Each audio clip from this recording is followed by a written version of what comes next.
Jean-Philippe Viau vous propose d'aller voir les aventures de ces trois jeunes filles assez incroyables. C'est au Petit Gymnase, Jean-Philippe. Oui, le spectacle choisi cette semaine fait partie des bonnes surprises de l'été. Son titre en dit très long puisqu'il s'agit du Gang des Potiches. Une comédie pure détente imaginée par Karine Dubernet. Sur scène, l'infernal trio que composent Ingrid Mareski, Constance Carlet et l'auteur Lise Dubernet elle-même.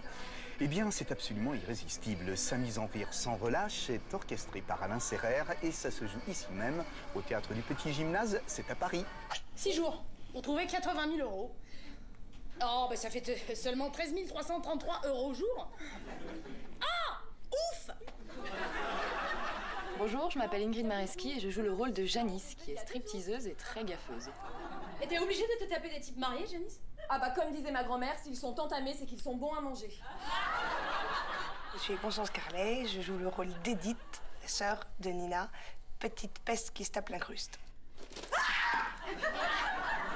Karine Dubernet, je joue le personnage de Nina Bourriquet, qui est la plus grognon.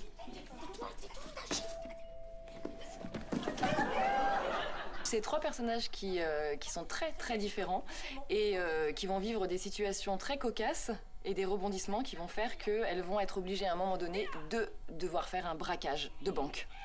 On a fait le braquage le plus pourri de l'histoire du banditisme. On est resté coincé dans le sas d'entrée. L'intention, c'était de jouer une pièce de filles, mais qui soit pas vraiment une pièce de filles. Le point commun de ces trois nanas, c'est qu'elles ont des caractères bien trempés, toutes les trois. Elles sont très différentes et c'est l'affection qu'elles ont les unes envers les autres. Papa m'avait laissé ça. De cocasserie en catastrophe, les trois compères se déchaînent avec fougue au cœur des situations burlesques qu'elles créent à chaque instant. Le public ravi peut ainsi vivre en direct l'adage du « quand il n'y en a plus, il y en a encore ». Alors ok, c'est pas vraiment l'héritage dont je rêvais, mais c'est mieux que rien. Il y a eu plein de sources d'inspiration. À la base, c'est Ocean Eleven. Alors voilà, ça devait être un braquage de casino. On n'avait pas les moyens. Je pue. J'en suis à 3 douches par jour. Je m'imbibe d'huile essentielle de jasmin pour essayer de couvrir l'odeur de graillon. Mais rien n'y fait. Dans le métro, les gens me regardent de travers. Je transpire l'huile d'arachide.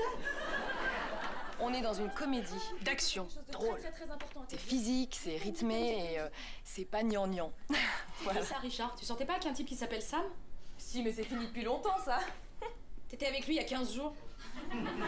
Oui, mais je suis sortie avec Bernard entre-temps. Puis Patrick. Puis Riri, puis Fifi. Puis Loulou. Ah, s'il y a des potiches sur la scène, croyez-moi, elles n'en ont vraiment que le nom. Celles-là sont à l'évidence plus fonctionnelles que décoratives. Le gang des potiches a effectivement tout d'un gang d'excellentes comédiennes, parfaitement rodées à ce qu'on appelait il n'y a pas si longtemps le pur et typique style de café-théâtre. Si vous aimez simplement rire de bon cœur sans vous poser trop de questions, eh bien c'est ici qu'il faut aller applaudir ce trio explosif. Bon spectacle, bonne journée et surtout bonnes vacances. Allez au théâtre. Merci beaucoup, c'est noté Jean-Philippe, c'est au Petit Gymnase, le Gang des Potiches.